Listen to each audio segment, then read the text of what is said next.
Here on the Colour of Country Life, Flow FM, great to be joined by the Shadow Minister for Trade, Tourism and Investment, Kevin Hogan. Kevin, how are you today?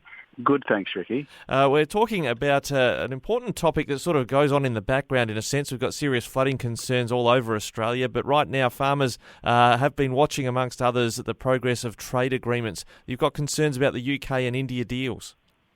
Yeah, Ricky, look, the previous government from 2013 to 2022 had a pretty good record with free trade agreements. We know they're good, especially for our ag sector, as we get more customers and more access to overseas markets. And when we came to government in 2013, about 25% of goods that we traded or services that we traded were covered under free trade agreements. And by the time we left government, that was nearly at 80%.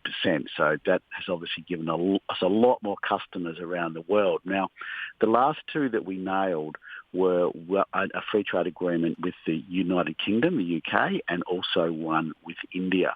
Now, they happened quite late in our term of government, so they hadn't gone through all the committee processes and everything to get ratified and come into force. So look, we're really pushing the new government to get moving on this, because if we get it done before December 31st, not only we'll get a tariff reduction on a lot of our commodity exports when it comes into force, and then we'll get another one on January the 1st. So we're really encouraging them to get moving on this. Now, we kept tabs on this with former Trade Minister Dan Tehan, the member for One, and as it was progressing, there was some optimism, in our studios at least, that when Liz Truss became the British Prime Minister as the one who'd negotiated the deal, we might be able to get this one done. Or is the heavy lifting still at the Australian end on this? Well, it's both, but we certainly have to ratchet up our process. So we go through a committee process. So it's got to go through our Treaties Committee. They then have to report back, and the government has set that reporting back for these two deals on November the 16th and November the 18th. So we're looking forward to that report, but they could have done that. We were hoping they were going to make that report earlier. They also need to do, legislation still also needs to go through Parliament. Like, we need to lower different customs and excise duties, and we need to change some of our tax laws as well in relation especially to the India one. Now, that legislation needs to go through Parliament.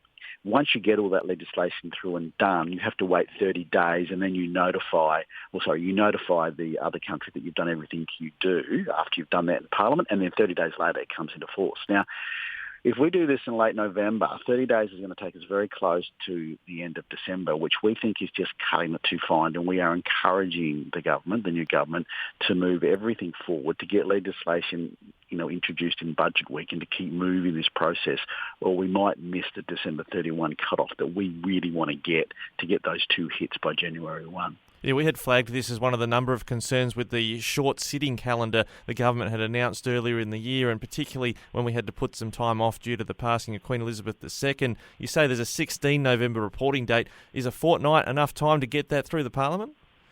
Well, it's running very, very tight. As you said, one of the issues is this new government, we've hardly sat at all. I mean, the first 8 months of them being in Parliament, we're going to have sat for like 7 or 8 weeks, which is just not enough.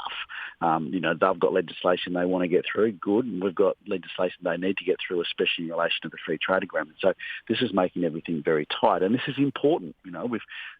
Dan did a great job as the previous Trade Minister to get some of these deals through, and agreements with the UK and India that are going to make big differences to our exporters. Now, if we get these through, as I say, we'll get a hit when they come into force, then we get a good hit, another tariff reduction on January 1. Now, I certainly believe that this new government is leaving it all too late and all too tight. So we're encouraging them to bring things forward, encouraging them to introduce the legislation to Parliament as soon as they can, which we haven't seen yet. And some optimism for farmers out of these agreements. I know the British farmers were a bit cranky about the livestock export access Australia would get into their market, but India is a big market to crack as well, more than 1 billion people. What are the main highlights for our primary producers for these deals? Yeah, look, as you said, Ricky, the deal with the UK is a great one, very comprehensive, good for a lot of our sectors. The India one we think will happen in stages. It was good to get a deal done. Dan did a great job. A lot of people were surprised we got a deal done with India, but, we want to do more there. But one of the big winners there, because it's completely liberalised as trade, is with sheep meat. So that's going to be a big winner there. There are others as well, but we've got more work to do on that one. It was a good deal to get done, but we want to bring more markets into that as it gets reviewed over time. Well, we'll put these questions to the Trade Minister in the Albanese government to see if we can get some movement on this, because as you say, the clock is very much ticking. Kevin Hogan, the Shadow Trade Minister, thank you very much for joining us today on Flow. Good to talk to you, Ricky.